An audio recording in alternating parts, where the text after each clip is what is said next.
Queridos Pai do Senhor, aqui Fernando Barbosa, para um resumo da aula de Geografia Bíblica de número 3. O módulo de Geografia Bíblica trata dos fatos ocorridos na geografia da Palestina, né? E não apenas na Palestina, na verdade, todo o crescente fértil, né? A gente trata nessa matéria, dividida em pelo menos 4 aulas, o fato de a história bíblica, né? A historiografia é uma espécie de historiografia, vamos dizer assim, é a história da geografia no local onde os fatos ocorreram, né? E nós estamos nos referindo aos fatos da palavra de Deus. Então tudo ocorre naquela região da Palestina, junto com o Egito e a Mesopotâmia, que nós chamamos de crescente fértil. A gente começou na primeira aula, e nós, na nossa primeira aula, nós entramos com o conteúdo da história da geografia, como que a geografia passou a ser formulada, quais foram os impérios que ajudaram no crescimento da geografia, as tecnologias que foram empregadas, e tudo isso aconteceu na primeira aula. Na segunda aula a gente já começou a estudar os impérios globais, né? Os impérios mais famosos da história da humanidade. Dentre eles estavam o Egito, ok? Na segunda aula focamos em Egito, geografia do Egito, história do Rio Nilo. Deixamos de lado um pouco da religião egípcia, que não é o nosso foco, pelo menos aqui. É um foco para ciências da religião, mas focamos no território egípcio, as suas criações, o tempo passado, né, os altos e baixos do império dos faraós.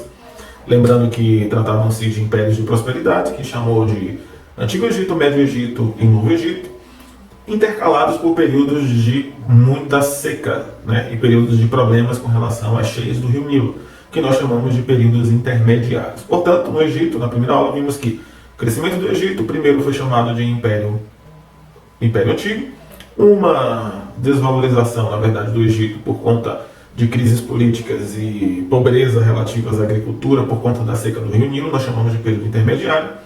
Um segundo crescimento, nós chamamos de Médio Império no meio, e Novo Império agora, depois de um período de estiagem do Nilo, nós chamamos o último período de Novo Império. Essa foi a história do Egito, e nós passamos na segunda aula.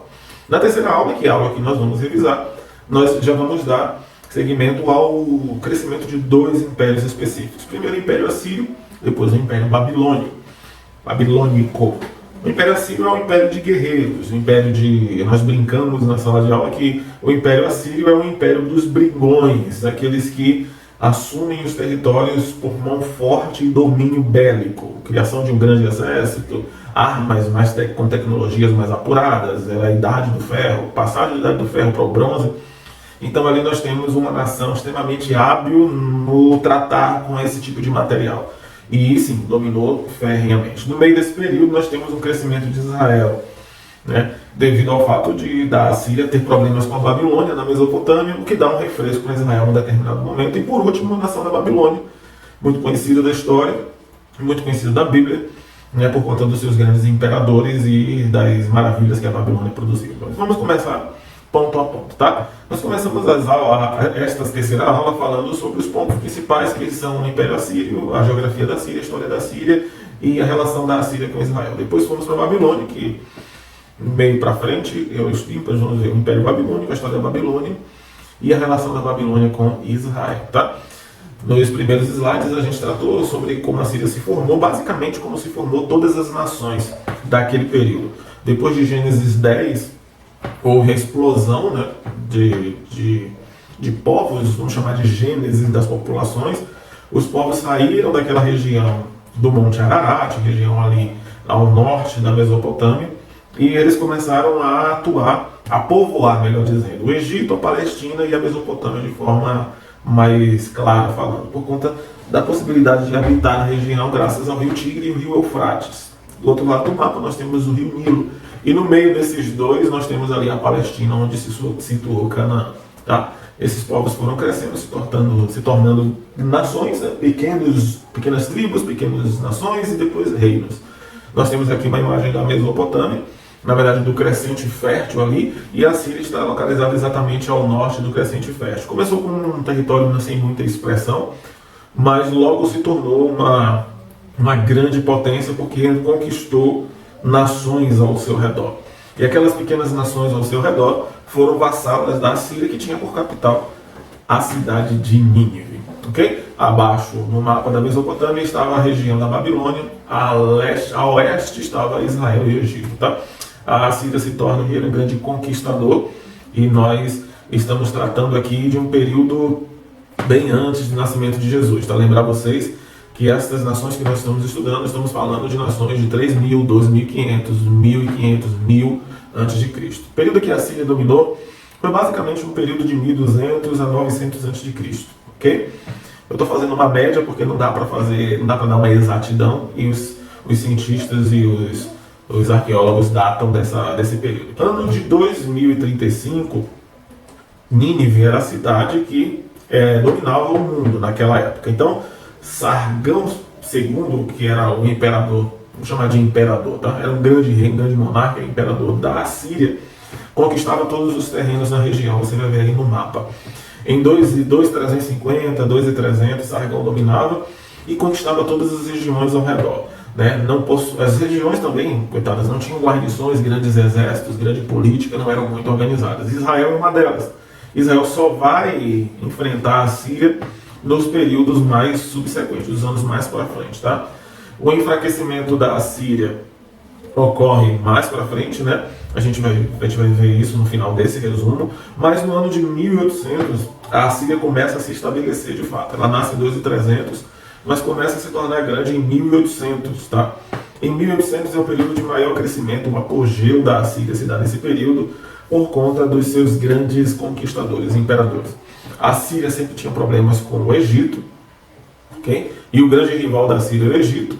Mas a Babilônia também dava grandes problemas, porque apesar de serem vassalos, estavam crescendo na geopolítica da época. Tiglat-Pileser, seu principal, um dos principais líderes da Síria, um dos principais imperadores assírios, é citado na Bíblia em 2 Reis, capítulo de número 15. Né? A Bíblia chama ele de Pur, quando ele conquistou em 1800 a.C. Israel e as regiões da Palestina, inclusive chegou a tocar no Egito. A Bíblia vai dizer que Israel, a parte norte, né, do sul, o reino do norte, melhor dizendo, o reino do norte pagava tributos a Pur. E Pur é o Tiglat-Pileser. 2 Reis, capítulo 15, 17, dá uma olhada lá. O apogeu, né, o crescimento continuou até o ano 705, tá?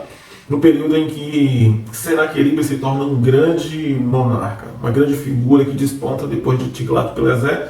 Senaqueribe é o seu grande conquistador. A Síria ganha ritos de grande potência nesse período, entre 800 e 700 a.C. Conta-se um episódio na Bíblia em que Senaqueribe destrói o reino do norte, lá você vai ver no livro de 2 Reis 15, leva o reino do norte, que Israel já estava dividido nesse período, leva o reino do norte, destrói todas as cidades, destrói o reino e espalha o povo. Essa era a política de Senaqueribe para conquistar as terras, destruir e dizimar as populações. Os povos ficavam perdidos, sem cultura, sem nacionalidade, sem país e sem língua. Isso dificultava muito para se restaurar uma nação. Neste momento, Israel, que é o reino do norte, é levado cativo e resta apenas o reino do sul. Senaqueribe também ainda faz um outro investimento, né, em batalha contra o reino do sul, mas ele encontra no reino do sul, como vimos no livro do 2 Reis e Crônicas, também no livro de 1 e 2 Crônicas, o relato de que Senaqueribe tentou invadir o reino do sul e não se deu muito bem, porque encontrou o rei de Judá muito bem estabelecido e com uma grande fé no Senhor. Junto com o profeta Isaías, eles resistem e Senaqueribe cai naquele período. Nós estamos falando de anos 650 a.C., tá? Nesse período, Israel tem uma pequeno sossego da Síria, porque já inicia-se o surgimento do reino da Babilônia.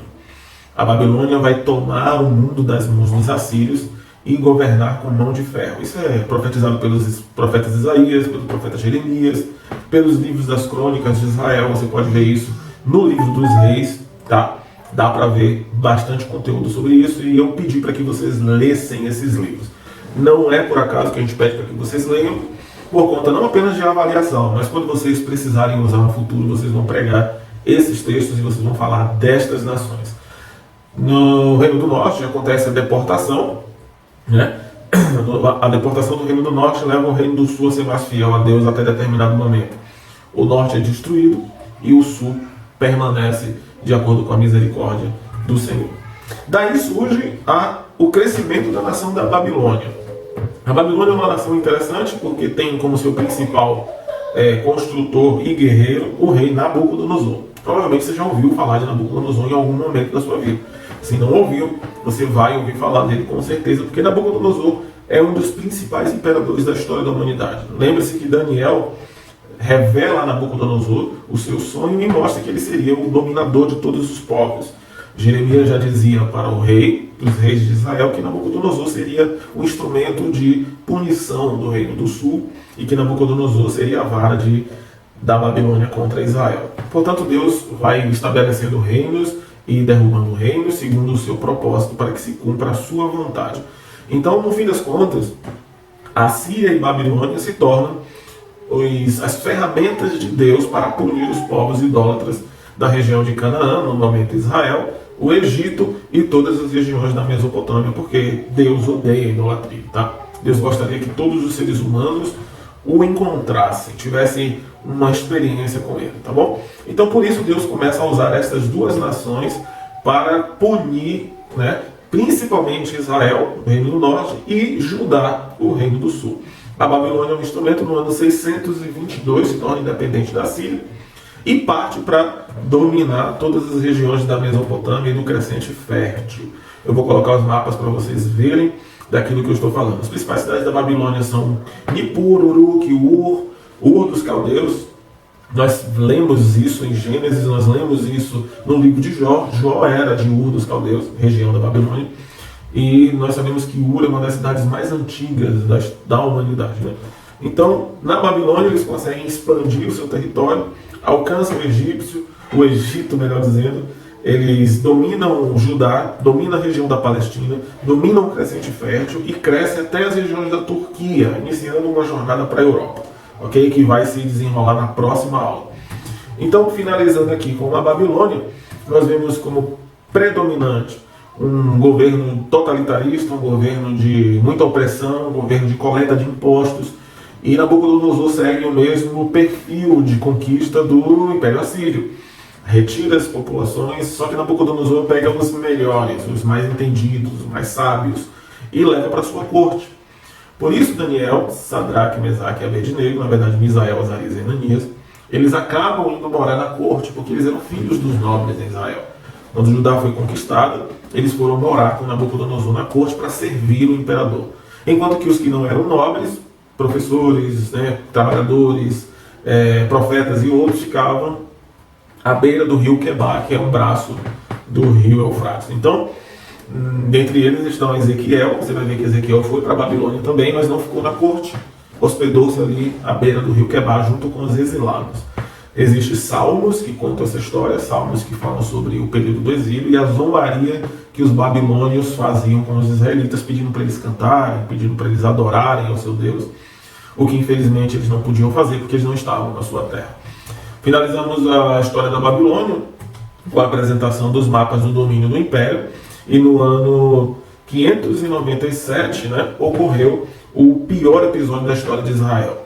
Nabucodonosor, depois da insistência de Zedequias em que ele se rebelar, Nabucodonosor invade Israel pela terceira vez, destrói o templo, destrói os muros, arrebenta com a cidade e leva o restante do povo que ainda estava na cidade cativo, deixando apenas os mendigos, os pobres e as viúvas, enfim, que era o povo mais vulnerável da nação, entregues à sua própria sorte.